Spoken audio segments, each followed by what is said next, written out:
Mineral raw materials are typically seen as essential components of all national economies, and complex decision-making processes define whether exploration or mining for minerals take place. Raw material supply security has been central for economic activities since early human civilization, and therefore discussed throughout history, even more so since products have become more complex. The number of elements from the periodic table that are used to make some of our contemporary products has increased tremendously.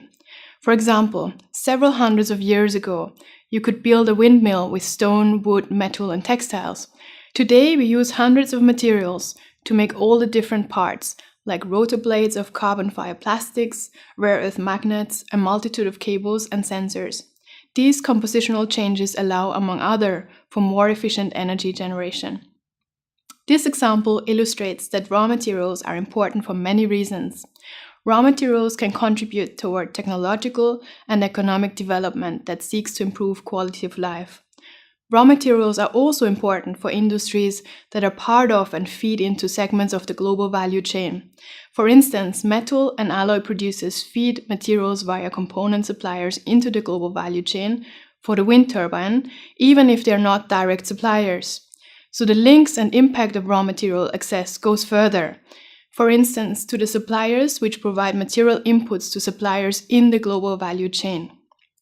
Some elements have been in use for a long time, and we therefore have a better understanding of how to find and trade them on an open market, such as, for instance, copper, zinc, or gold. Other elements are not traded on an open exchange, but mostly in direct business-to-business transactions, such as the rare earth elements. This makes accessing them more challenging. But how did we bridge the challenges of accessing particular elements and their criticality?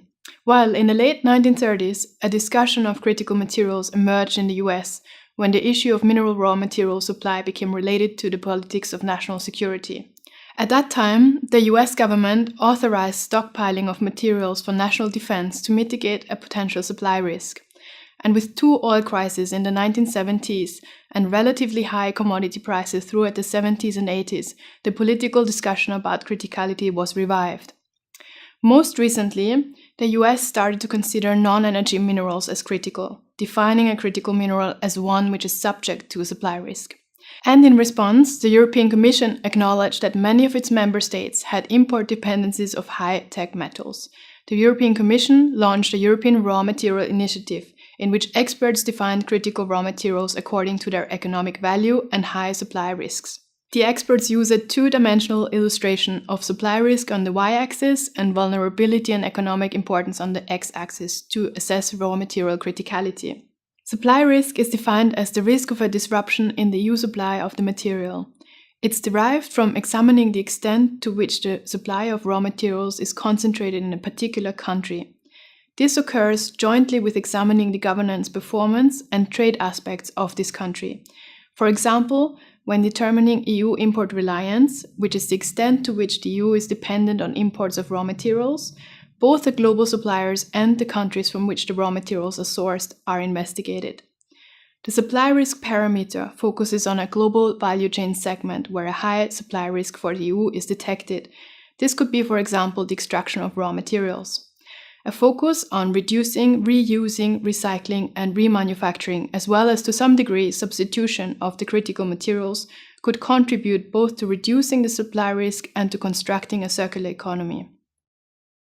Economic importance describes how important a material is for the EU economy. This importance is measured in terms of end-use applications and the value added of the relevant EU manufacturing sectors to the EU economy. A correction of economic importance is conducted by examining the substitution index, which looks at the technical and cost performance of substitutes for individual appliances. Eurostat, the statistical database of the EU, can be used to derive this data.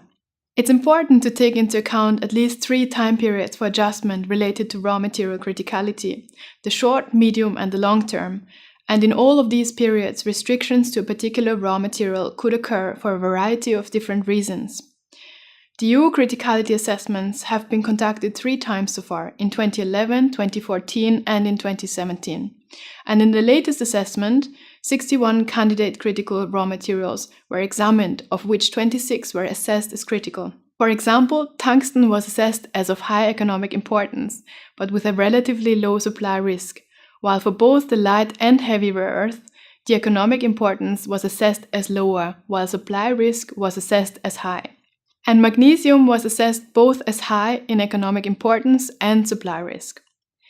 The criticality assessment can provide insights from a global perspective on which countries have the largest supply share of a particular raw material. So it's one way of showing the producer concentration of a raw material on a global scale. So overall, the discussion about critical materials is seeking to address the strong dependence on raw material imports by industrialized countries. It is also seeking to create an understanding of a mineral's criticality in order to support public and private decision makers in building resilience against the potential mineral supply restriction and, if needed, address potential impacts.